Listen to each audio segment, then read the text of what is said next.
This is from Breitbart. It says, after 8 seasons, 4 sex change surgeries, quote unquote, and countless hormone treatments, TLC's I Am Jazz star Jazz Jennings still doesn't feel right. I don't feel like me ever, Jennings revealed in a recent episode. Jazz Jennings, who was born a boy and declared himself transgender at the age of 5, confessed feelings of dissatisfaction to his... How can you possibly ever feel like yourself when you were born one gender and you have chosen another one and you've had all these procedures to become something you're not? It's got to be the most confusing thing in the world. And thankfully, there's actually people who have transitioned or detransitioned who are speaking out about this. The fact that this is now being celebrated to do this to children is barbaric. We're going to look back at this in years to come as the modern day lobotomy and worse. To his mother, Jeanette, I just want to feel like myself. All I want to be is happy and feel like me. I don't feel like me ever, Jazz said in an emotional exchange caught on camera. So this reality show is still ongoing. And Jazz Jennings has been, quote unquote, living as a girl now for years, but isn't happy. I think we have the clip of that. Let's watch it.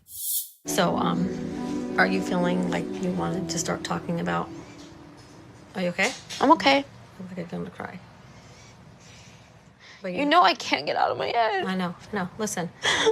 It just doesn't stop. It's okay. Give me a hug. It's okay. I know what you're going through. We've been there before. No, it still doesn't stop now. And I'm already... She just said, I know what you're going through. I've been there before.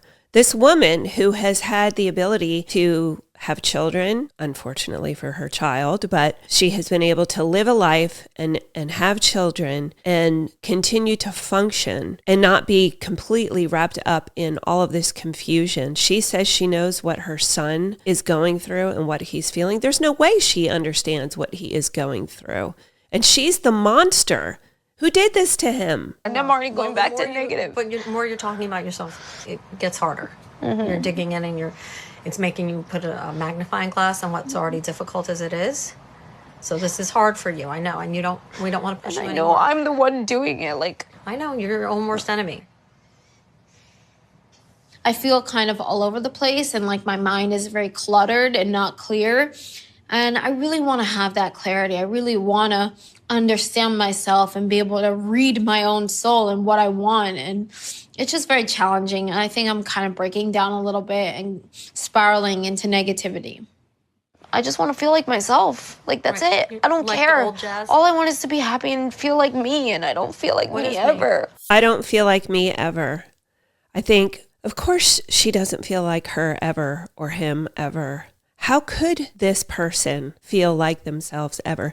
But the bigger shocker is that they actually played this on TLC. I bet we're not going to hear any more of this sort of thing where someone, especially children who have been forced to go through these things, and I say forced because they cannot consent to these procedures and these medications. They don't know what's going to be happening and they're forced. There's just no way around it. But the point is, I'm amazed that TLC actually aired this because they're tipping their hand at what a big problem this is and how mainstream they're trying to make all of this for children. Okay, so that's actually in a really depressing and terrible way. It's a powerful clip because of the words that he uses. I don't feel like myself ever. I don't feel like myself. Now, you hear from the abusive, this mother, I mean, obviously all these parents that force this on the kids, they're all evil, but this woman in particular, you know, it's different for her because we've seen this thing where mothers are deciding to do this to their kids. I heard somebody refer to it as Transhausen by proxy syndrome. And I was like, that's brilliant because none of this has anything to do with the children. Any parent with 2 brain cells to rub together would never allow their child, much less encourage or force this. And then the posting of pictures of these precious young girls with their breasts cut off and these big nasty stitches across their chest, it's barbaric. Seen this documented. She has documented herself psychologically abusing and brainwashing and conditioning her son to believe himself to be a girl. We've seen this over the years. And so you can see just how evil this woman is. And, you know, she says, oh, I've been through it. I know it. No, you haven't. Really? You've been through that? Your son is mutilated beyond recognition.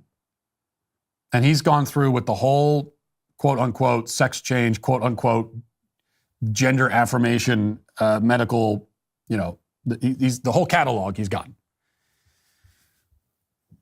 So you know what that's like, do you, lady? No, you don't. You have no idea. No, because you were able to go through childhood and then early adulthood as yourself. Okay, you didn't have this false identity imposed on you. So you have no idea what that's like. And you never will know.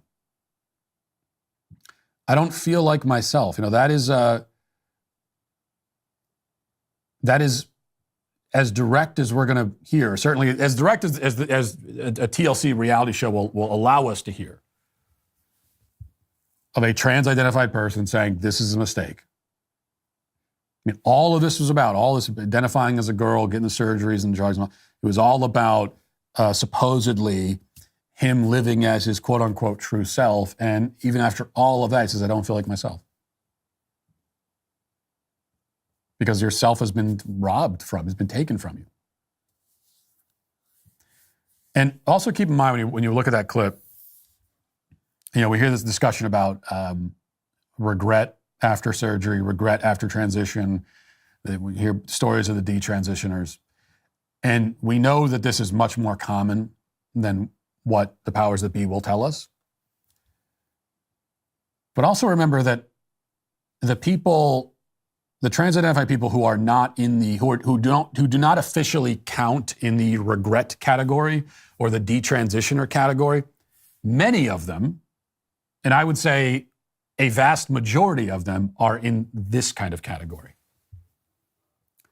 Where they're not going to come out and say, I regret it, it was a mistake, but it's very clear. They're still unhappy. That's why I think it's an interesting point to make that this show came out with a lot of fanfare. This I Am Jazz, I remember it was like this big TLC launch. And this weird nonsense that's going on with wanting to turn boys into girls and girls into boys, children, all of that seems to be celebrated. But there's very little voice that these people have when their lives begin to fall apart and they're still sad and they still don't fit in and they're even more unhappy. There's not going to be a lot of support for those people because that message doesn't resonate. There's not going to be a lot of support and love for the detransitioning children because their message flies in the face of what the progressives want you to believe. That's why suicidality is highest after transition. Still very unhappy, is still in deep despair. But what they also have, they have an intense psychological motivation themselves to not fully admit to themselves that it was a mistake, because there's no turning back. And so if you admit that it was a mistake, then where do you go from there? But they also have, Jennings has his mom, who's there and won't allow him to consider the possibility that it was maybe a mistake. Because if it was a mistake for him, it wasn't really his mistake, it was her mistake. It's not that Jennings didn't make a mistake because this happened to him when he was a kid, before he could consent to it. This is a mistake, and I say mistake in the sense that it was the wrong thing to do, not like it was done accidentally. But this was a mistake made by the mother. The mother brainwashed this kid into doing this, and now she's going to keep that brainwashing going. So he may never fully come to terms with what happened to him, at least as long as his disgusting wretch of a mother is still alive. So something to always keep in mind.